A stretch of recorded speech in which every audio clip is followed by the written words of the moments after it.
Doctor Yunus সরকার ও আসিফ নজরুল যাওয়ার আগে যদি পরিষ্কারভাবে জানাতো, তাহলে আজকে হাজার হাজার প্রবাসীরা এত বড় বিপদে পড়তো না।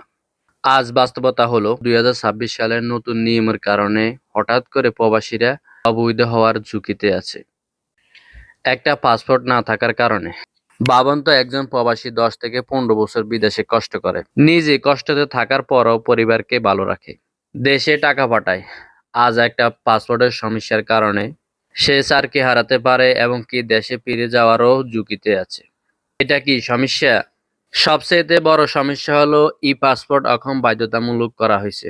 কিন্তু প্রক্রিয়াটা অনেক জটিল। প্রথমে অনলাইনে আবেদন করা লাগে, তারপরে হাতের ফিঙ্গার নেওয়া হয়, চোখের ফিঙ্গার পাওয়া হয়। এর থেকে বড় সমস্যা, সার্ভারে মাঝে মাঝে ডিস্টার্ব দেয় এবং কি সার্ভার মাঝে মাঝে বন্ধ থাকে। আগে ১০ মিনিটে ১০টি এমআরবি পাসপোর্ট জমা নিতে পারত। এখন ১০ মিনিটে একটি ই-পাসপোর্ট জমা নিতেই কষ্ট হয়। সবচেয়ে বড় ভয়ংকর বিষয় হলো ৩০ লক্ষ প্রবাসী ঝুঁকিতে আছে। কারণ অনেকের এনআইডির নামের সাথে পাসপোর্টের নামের মিল নাই।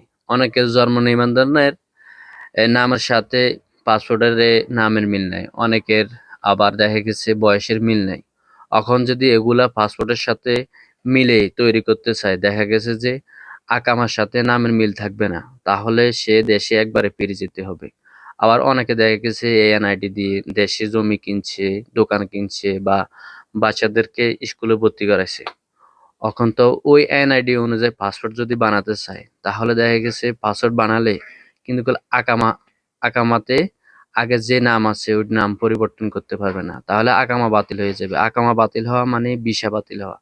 ভিসা বাতিল হওয়া মানে বাংলাদেশে একবারে চলে যেতে হবে। এই সমস্যা শুধু একজনের না, এই সমস্যা পুরা দেশের। প্রবাসীরা যদি অবৈধ হয়ে যায়, রেমিটেন্স কমে যাবে, দেশের অর্থনীতিতে বড় ক্ষতি হবে। বর্তমান বিশ্ব পরিস্থিতি তেমন একটি ভালো না। এই সময় যদি বাংলাদেশে রেমিটেন্স পাঠানো বন্ধ হয়ে যায়, তাহলে বাংলাদেশ বড় ক্ষতির মুখে পড়বে।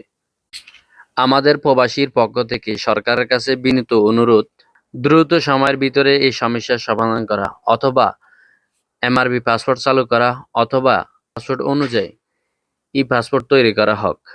আমাদের প্রবাসীদের দাবি, সহজভাবে এই পাসপোর্ট তৈরি করার সুযোগ দেওয়া হোক।